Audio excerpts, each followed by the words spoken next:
What is happening, everybody? Welcome into Bet-Sided Best Bets. I am Ben. I'm joined by Reed Wallach, Peter Dewey, and Ian McMillan.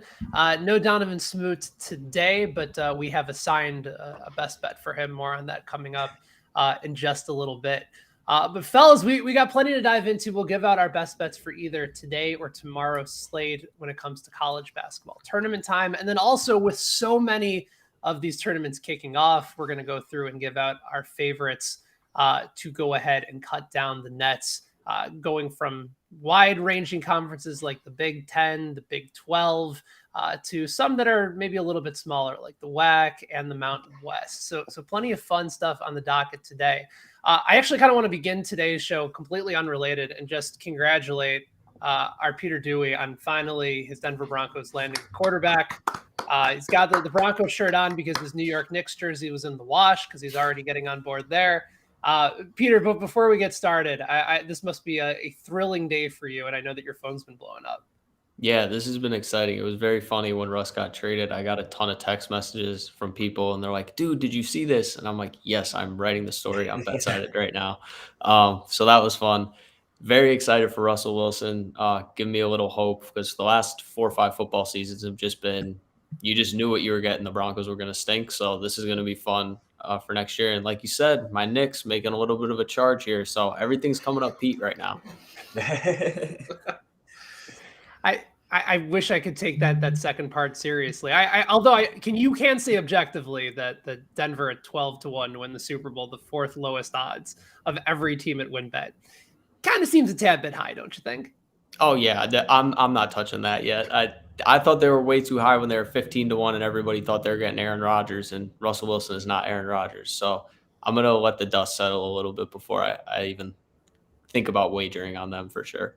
All right, perfectly reasonable. So let's go around the horn, start off with games on the slate for today or tomorrow. Ian, per usual, I'll kick things off with you. You're focused on the Conference USA slate between UTSA and Southern Miss. Who do you like to kick things off in that conference tournament? I was gonna say I do have a hot take about Russell Wilson, but you know what? I'm gonna just be quiet and maybe save that for another day. I'll let Pete have his day here. I don't want to rain down on his parade. I almost said it. I'll wait for another day. All right. Best college basketball bet for tonight. I'm going to take UTSA minus 3.5. Really, this comes down to, I mean, I'm not gonna kind of sugarcoat this. Both these teams absolutely stink, ranked near the bottom in almost every single statistic. But a big statistic that I look at, especially in these conference tournaments, is turnovers. It was one of my biggest factors for betting on Boston College earlier today in the ACC, and they absolutely blew out Pittsburgh. And it's a similar story tonight between these two teams. UTSA, as bad as they are at a ton of things, pretty decent at not turning the ball over, 102nd turnovers per possession. Southern Miss, 283rd. And in their previous meeting, UTSA actually outscored them 22-3 in overtime, which I've never seen that big of a blowout in one overtime period. It's unbelievable. Southern Mississippi had more than double the turnover. So that kind of backed up what I was thinking is going to happen tonight. So I'll take UTSA. What's that? Texas at San Antonio. I'll take a minus 3.5 tonight. All right. Yeah, Roadrunners. Go Roadrunners. Roadrunners minus 3.5 in Conference USA action. Peter, the floor goes back to you, staying in the Pac-12 with a potential blowout in place between two in-state rivals. Who do you like between Oregon and Oregon State?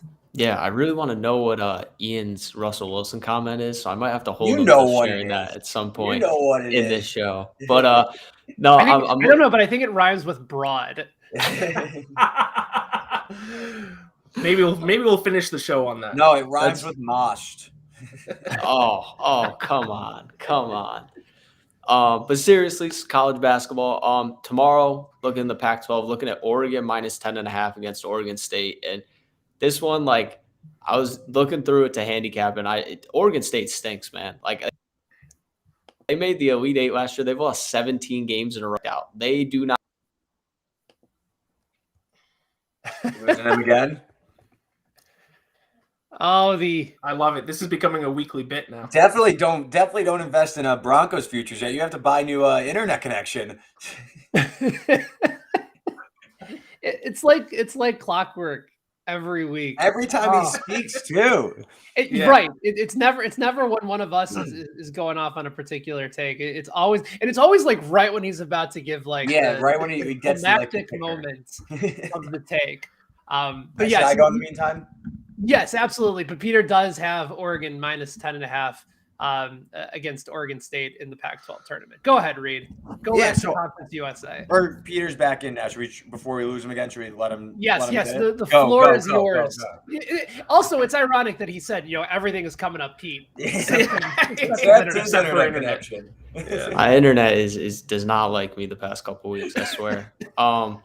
But no, I'm taking Oregon minus 10.5 in this spot. And Oregon State, like I said, they lost 17 games in a row. They do not care coming into this game. Last time these two teams played, Oregon won by 22 at home.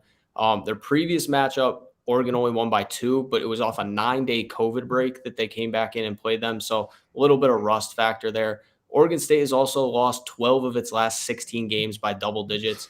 This team is simply not good that you can go through their bottom 10 in the country, basically, in half of these metrics. There's no reason you should even think about betting on them.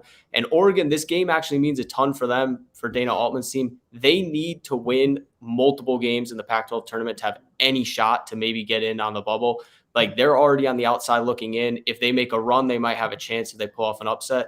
So this game means a ton more to Oregon. I think they set the tone here and start this Pac-12 tournament off in a good shape. So fade Oregon State all day. All right. Oregon on the board minus 10.5, as is Peter's internet connection. Reed, I know you were jumping at the bit to get back into Conference USA talk. You got the matchup between UTEP and Old Dominion. UTEP 1.5-point favorites in that game. Yeah, another Texas school, Texas El Paso. I like a minus 1.5. I think that this line is selling short the Miners. They just beat North Texas last weekend. And also, they got back 3 games ago. Keontae Kennedy, one of their wings, double digits in all games. He's a pretty key contributor. He plays a ton of minutes. So I think that this UTEP team is starting to round into form, even though their metrics look like they're closer to Old Dominion. Old Dominion's terrible. They can't shoot the 3. They are dead last in Conference USA in 3-point percentage. Meanwhile, UTEP, they shoot the free throws really well, 77% as a team, 37% from 3. Old Dominion gives up the most threes in Conference USA play. So I think that this is just a bad match for them. I think that the money's going to come in on UTEP. Again, this is tomorrow. I think this closes closer to 3. I make it 4.5. I think the Miners roll here. Again, UTEP, I'm not saying they're amazing, but I think they're being a little undervalued with Kennedy coming back from injury. All right, so UTEP minus 1.5, possibility that that line can move even further. So jump on it on the earlier side. I'm going to focus on a game tomorrow as well, the second round of the ACC tournament between two teams that I had higher expectations for this year, with Syracuse, the number 9 seed, going up against Florida State, the number 8 seed. Neither of these teams have played particularly well over the course of the season, but at least we can look at Florida State as maybe turning something around, right? Big win against Virginia on the road. Then they go and handle Notre Dame at home. Notre Dame, I think, is the number 2 seed in the ACC. Obviously beat up on NC State. They're right at the bottom of the pack. Meanwhile, you have Syracuse that has looked pretty pedestrian in their last 4 games. I know that they took UNC into overtime on the road, but then just got gassed in the second half. Ended up losing to Miami as well in their season finale at home. And this is also part of the reasoning here, because you have the Boeheim kids on the team. If they don't win on senior day, I don't know if they're necessarily going to fall into that narrative of playing one for old Jim Boeheim and winning one for their dad in the conference tournament. Normally, these are teams that you usually like to get on board with when it comes to the ACC tournament. They tend to be very long. They tend to mess you up a little bit defensively. They're very athletic. And so I'd rather go with the hotter team right now. I know that KenPom leans a little bit more towards Syracuse, but the defense has just been atrocious for them all season. And looking at them from the last 10 games, Syracuse right now is in the 5th percentile of all of college basketball in net rating at minus 13.7. Not a team that you necessarily want to get behind, at least at this particular stage. And also Florida State should kill them on the glass. They're in the 90th percentile in offensive rebounding. So give me Florida State in a close game. I like them on the money line over at WinBet once that becomes available. I think the line was initially sitting right around FSU -1, -1.5. So we've gone over best bets for the next couple of days. Let's head back into the futures market. Now, we did this show last week, and kudos to everybody for digging a little bit deep, going for some underdogs in their conference tournaments. Unfortunately, none of them ended up pulling out, as we saw plenty of the favorites hit. But maybe this week will be a little bit different. I don't think an 0-4 week is coming in the futures market for conference tournaments for us this week. So let's go ahead and kick things off. Ian, you're going to go in the Big Ten. Who do you like to go ahead and cut down the nets in Indianapolis? Yeah, I'm going to go with the team that is the number 1 seed, but surprisingly not the favorite. That's Illinois. I think they're the most complete team in the Big Ten. I think every other team has issues. Purdue is the favorite. I really don't agree with that. Purdue has a lot of defensive issues this season, 175th in defensive efficiency, also 215th in free throw percentage, which I guarantee is going to come back to haunt them at some point, whether it's in the conference tournament or in the March Madness tournament. You got Wisconsin. I've ranted about them enough. I don't need to get into them again, but they can't shoot, 252nd in effective field goal percentage. Ohio State can't defend anyone, 223rd in defensive efficiency. Michigan's the same way. I think there's one of two teams to bet on in this spot. I think it's either Illinois or Iowa, but Iowa has to play an extra game that Illinois doesn't, and they're basically the same odds. You're not sacrificing too much taking on Illinois, and then, of course, you have a superstar in Kofi Cockburn. So I will take Illinois to win the Big Ten. Yeah, I like Illinois. I think that's a good bet. If there's one long shot, I think Iowa might actually be better than people are giving them credit for. But what about Michigan? I get that they have to go through Illinois, but I actually kind of love their path. I'm talking like longer shot. If you're trying to like throw a dart, they play Indiana, who I think is drawing dead, and then they play Illinois, a team they actually held up with on the road, and Dickinson didn't play. They were like ravaged by COVID in that game. I remember they like ended up closing, I think, as like huge underdogs, and they actually hung around the entire game. So I think Michigan, they're starting to turn it around a little bit. I know they've also gotten blown out. It's a little iffy, but they just beat Ohio State. They, I think, are in the tournament, but could use one last push to get in. So I think they match up pretty well with Illinois anyway, with Cockburn and Dickinson down low. I think Michigan, as like a longer shot, could maybe get hot in the Big Ten tournament. Because again, like you're trying to catch lightning in a bottle that like over the like this half week tournament. So I kind of like Michigan if we're looking deeper down the board. So Michigan is 12-1 right now over at WynnBET. The only teams ahead of them are Purdue at 2-1, Illinois plus 365, Iowa plus 375, Wisconsin just under. It kind of goes back to what Ian has been talking about all season. You too, Reed, that they're kind of a one-man team. Wisconsin, despite blowing the number 1 seed in the Big Ten, they're plus 975 at WynnBET to win. Yeah, that's also a little ridiculous. If we're just talking numbers, like they play one less game and they beat Purdue twice. I'm just saying. It's definitely it's one of those odds where you look at it initially and go that something's not adding up. But I mean, it's kind of like you the same thing. Like odds makers are valuing Providence very low in the Big East tournament as well. Then there's Michigan, Ohio State, Michigan State, Rutgers, and then Indiana. My Hoosiers 30-1 to win the Big Ten tournament, which they will not do. Is Hunter Dickinson healthy, Reed? Because he missed that last game for them. Yeah, he's healthy. I guess like a Ewing theory game against Ohio State, but Ohio State I don't think is very good either. I think Michigan on their best, I think has proven they could beat anyone in the Big Ten.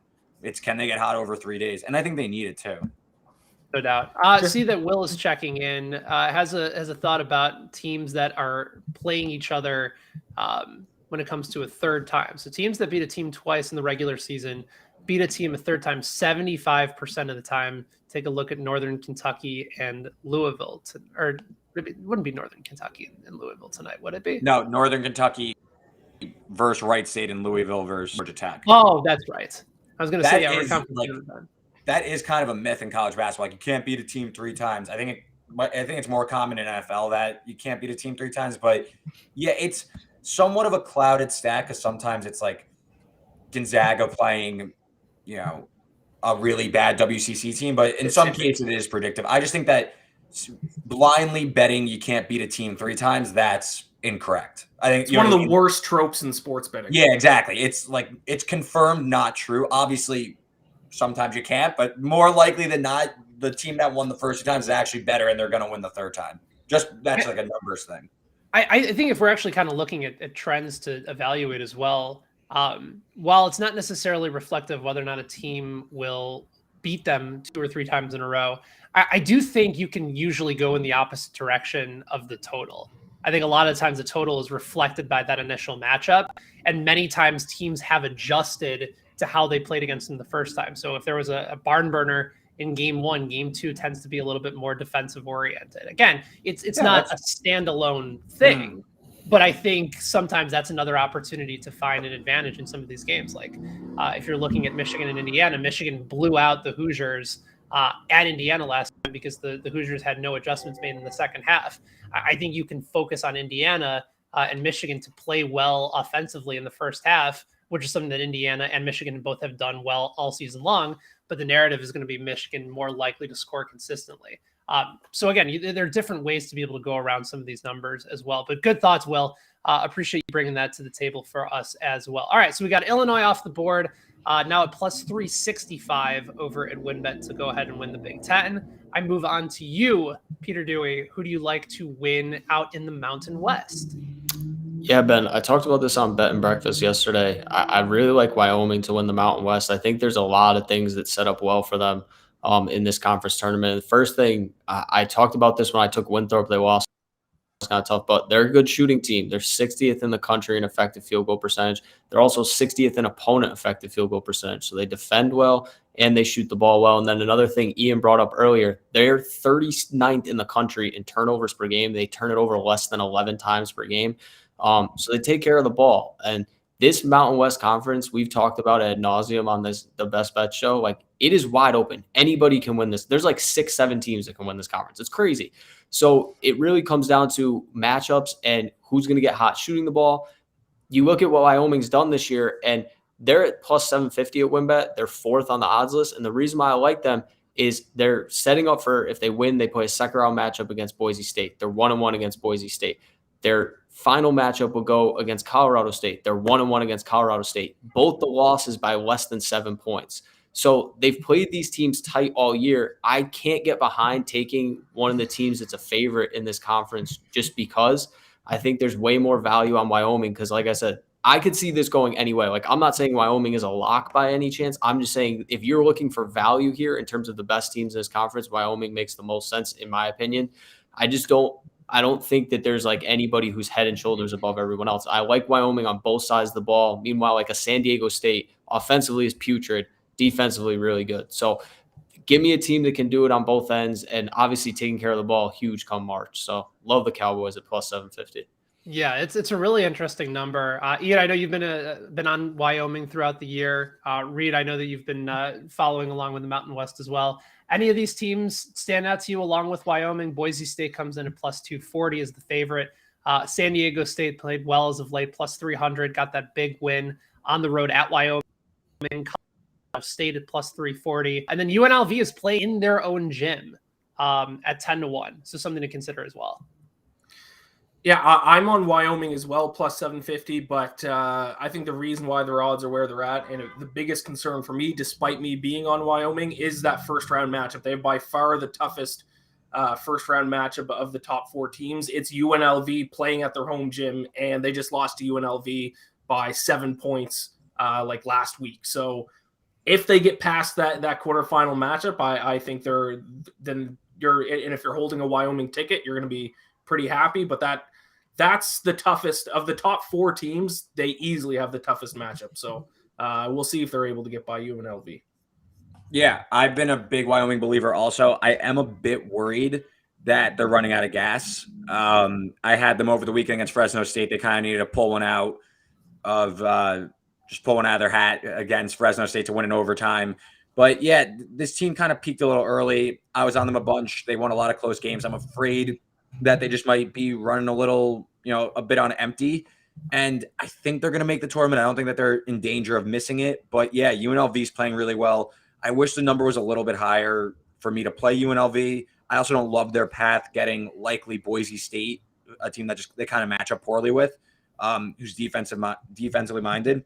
And I'm going to take a stab at Utah State, though, because I think they're being I think their numbers being depressed because they have to play a game before any of the favorites do. They don't have a bye. They have to play Air Force though, and Air Force is terrible. I think that Utah State should have their way with them. They have a veteran in Justin Bean, and they got Brock Miller back, another sweet shooting wing from injury. This team is a perennial tournament team with kind of this core, most of this core. The past several years, they've been a contender, but now they need to win the entire thing to make the tournament. I think you're going to see the pressure, some urgency, double-digit number on Utah State. I think they could beat Colorado State on the right night. I think they're live. They beat in San Diego State too if they get them in the semis. So I'm kind of looking at Utah State a little bit further down the board. But I agree with Peter's initial statement that this is wide open. I'd look further down the board than take like the chalk with Boise State. Anyone could beat anyone. Right. Wyoming plus 750, Utah State plus 1400. Same thing with Fresno State. I mentioned UNLV at 10-1 as well. If you look even further down the board, you mentioned the Air Force being terrible. They're 300-1. San Jose State even further down at 500-1. And then New Mexico at 75-1 as well. Let's go into territory where we haven't really addressed it, and that's a favorite. Reed, you're looking at Arizona to win the Pac-12, and I know you've been big on Arizona all year. I guess my question would be, why Arizona, since they really don't have much to lose? Yeah, but I think, and I know Ian has also been an Arizona believer this entire year, but For sure. I think that this is setting up net. First of all, the number is kind of, I know it sounds weird. Like, why would I take Arizona? They're a favorite. Like, why not just like bet them every game or something? No, because they're going to be laying double digits in every game up until the finals. Like, no matter who they play, they're set up to play Colorado in the second round. And they were 9-point favorites on the road like 2 weeks ago. So that's going to translate to what? Like, first of all, Colorado has a crazy home court and they lost. So they're going to be pissed at them. So they're going to be like, what, 12, 13-point favorites in the semifinals. So, like, sure. And then they get USC and UCLA, the only two teams that I think could hang with them. And they just absolutely dismantled USC on the road last week. It was one of the most impressive performances I've seen. So I feel pretty good there. And UCLA, I think they match up pretty well with them as well. I would take them. And again, they're going to be like minus 200 in that game. So from a numbers perspective, I think that they are the rightful favorite. I don't think that this is like overpriced or anything. And I also just think Arizona is peaking at the right time. I think that this team is motivated. They play fast. They love really just beating up on teams, pushing the pace. And Ben, to answer your question, I think they're trying to build momentum. I think that they're trying to get this going. I don't like, for them, it's not a let's lose early and get it out of our system. They kind of had that last week against Colorado, 2 weeks ago, against Colorado. So to me, this is more setting up where, if you remember last year, Illinois won the Big Ten title and everyone looked at them as like, all right, here comes Illinois. Like, they can maybe beat Gonzaga because like Baylor kind of was tapering off a little bit. Like, Gonzaga looked like this runaway, and then Illinois got the number 1 seed, and everyone's like, this is Illinois. And then they got screwed and they got Loyola Chicago in the second round. But Arizona, to me, it goes Gonzaga, Arizona, Kentucky, and then a drop off in everyone else. Maybe Auburn in that top tier. So I think Arizona is going to come out and really lay the wood on the Pac-12. I think the Pac-12 is kind of just an average conference, and I think the Wildcats make this look easy. Question for you, Reed. Do you think if Arizona wins the Pac-12, they have any chance at the number 1 overall seed in the tournament, or do you think Gonzaga is a lock for that? Gonzaga is going to be the number 1 overall seed. And, like, again, I don't think there's, like, value in betting Arizona. Like, I don't think there's value in betting Arizona in the futures market, but you're going to see – you already saw it heading into this week. They're slowly now – like, there's Gonzaga, then, like, a whole mile, and then Arizona, and then it's starting to – like, the gap is starting to widen a little bit. Like, I think people are starting to look as Arizona as this number 2 team, and I think come Selection Sunday, that's going to be the talk of it. Like, oh, this Wildcats team, they destroy everyone. Listen, Reed, I agree with you. I'm on Arizona as well. I bet them to win the Pac-12 last night, but you're coming on the show and giving us a chalky pick, dude. Come on, give us some plus money. Give me another pick really quick in a conference tournament that's a dark. Give me plus money, dude. What are you doing? Give me minus 135. All right. Give me something with a little bit meat on the bones. First of all, I gave out last week a plus 500 with Purdue Fort Wayne, and they went like 3 of 17 from 3 last night in the semifinals. So I thought, hey, why not fill the pockets a little bit instead of like, Bro, sure. trying to We need throw a out winner. a Thanks for dart. that mush, by the way. I'm just kidding. All right. If I'm looking at kind of a longer shot, the one I was going to give out, and then I was like, I don't know. What about SMU plus 800 to win the AAC? There we go. That's what Here I'm we talking about, I'll Reed. give you That's what I'm another talking about. This is, can this be like best leans instead of best bet? Like best leans? I mean, that's a big seller. That's a big seller with our fans. Okay, bets if that I we- do bet it, I will tweet out that this lean has turned into a bet. So it will be acknowledged. All right. But so SMU has experience beating the top of the AAC in Houston and Memphis. They beat Memphis twice, including recently. They blew them out. But their current form is kind of scaring me. They're on the bubble and they're teetering. They were trailing their past 2 games to Cincinnati and Tulane. Into the second half, they ended up winning by 5 and 6 at home. Like if they lost those games, that was it for them. They were off the bubble. They're done. So their form is kind of concerning, but in terms of the number and if they could make a run, I could totally see it because they can match up with Memphis, who kind of feels like they're due for a sloppy loss, and Houston, who may be kind of running on fumes after playing shorthanded for so long. So 8-1 SMU, not terrible. I'll probably end up betting it now because I came on this Deer program and showed it. Right. You talked Bet it, yourself coward. into it. Yeah, okay. Goes into I'll the just account. the power of peer pressure is real. And, I'm glad we were able to embrace this in a positive note here on the show. All right, I'll give you a plus money team, Ian. I'll go ahead and join the fun on this. Another team that we talked about on Monday on Bet and Breakfast, and that is Stephen F. Austin out of the WAC plus 475. Another Texas school, I believe. Stephen F. Austin, I believe, is. I like this one too. Yeah. So let's talk about Stephen F. Austin for a little bit. Let's talk a little Lumberjacks basketball for just a second. As I mentioned before, I like to focus on teams that are playing some of their best basketball heading into the tournament. And I think Stephen F. Austin very much is in the mix. If you look over their last 10 games, this is according to College Basketball Analytics. They have by far and away the best net rating of all teams in the WAC. They're plus 19.7. That ranks in the 97th percentile. They're top in offensive rating. They're top in effective field goal percentage by a wide margin. They're in the 97th percentile at 56.3% over their last 10 games. The next best team in their conference is Tarleton State. I couldn't tell you a thing about Tarleton State. All I can tell you is that they rank in the 21st percentile overall in their last 10 games when it comes to effective field goal percentage. They shoot free throws well. They get to the free throw line at a 98th percentile clip. Defensive rating, they're at 92.1. The only team with a better one is Grand Canyon. They're very focused on being a defensive team. Like everything about the way Stephen F. Austin is playing right now over their last 10 games is reflective of a team that is incredibly hungry to make a run. And it's also their first year in the WAC as well. So they're looking to make a statement in this new tournament. Remember, this is a team a couple years ago that was 28-3, headed towards the NCAA tournament, and then the COVID outbreak took place. So they're hungry to get back in and start to stay in the NCAA tournament for a long, long time. And for anybody that's saying, well, yeah, how have they done besides just the last 10 games? I will tell you, they are number 2 in the WAC in effective field goal percentage over the course of the entire year. They're the best rebounding team on the offensive side of the glass in their conference. They're really good at getting inside looks. They're a good free throw shooting team. I think the only team ranked ahead of them is Seattle, the best free throw shooting team in that conference, but they're certainly in the top 3, top 4. There's just a really solid physical team that is not going to turn the ball over, that's going to take strong shots and good opportunities towards the glass.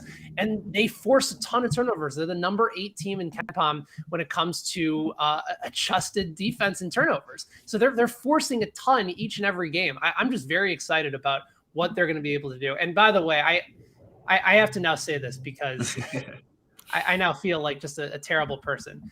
Joanne, our amazing video director and producer, just told us in our chat that her husband works for Tarleton. So apparently they're in Texas. Also another Texas school. So I apologize for everything that I've said about Tarleton. I don't think I actually said anything bad. And of course, their team name. You just don't know what it is. It's fine. Their team name, of course, I should have known. The Texans. Yeah, there we go. you learn something every day when you come together and talk about some of your favorite bets. Anyway, Stephen F. Austin plus 475. That is the way that I will be going. And shout out to Tarleton along the way. 14-7 year, 9-9 of the WAC. Wishing you guys all the best. And you could add to the board SMU to win the AAC. All right, we're in. It's all there. Everything is there for as you were talking, because I already heard the spiel on bed and breakfast already, so I already knew what was coming. So as you were talking, I was shopping around for a good SMU number. Also, Will is checking back in as well. Mentions that taking a look at on North Dakota State, and Roberts was also mentioning that that was last night. Yeah, they're talking about last night as part of the conversation. As well. So appreciate, Will, you checking in on the show today. A couple quick bits of housekeeping that we should mention. We're going to have a brand new video coming out ahead of the Players Championship. Ian McMillan's going to be hosting it. I'm going to be joining him along with Cody Williams over at Fanside. We'll be breaking down the field as well as some of our favorite bets, as well as some of the guys to fade. Make sure you guys check out our YouTube channel for that. Next week, we'll have a brand new bet and breakfast as well on Monday morning. And then over the course of the week, we're going to have best bets at a special time. We're going to go live Wednesday instead of our normal time on Tuesday. It's going to be Wednesday at 5 o'clock Eastern.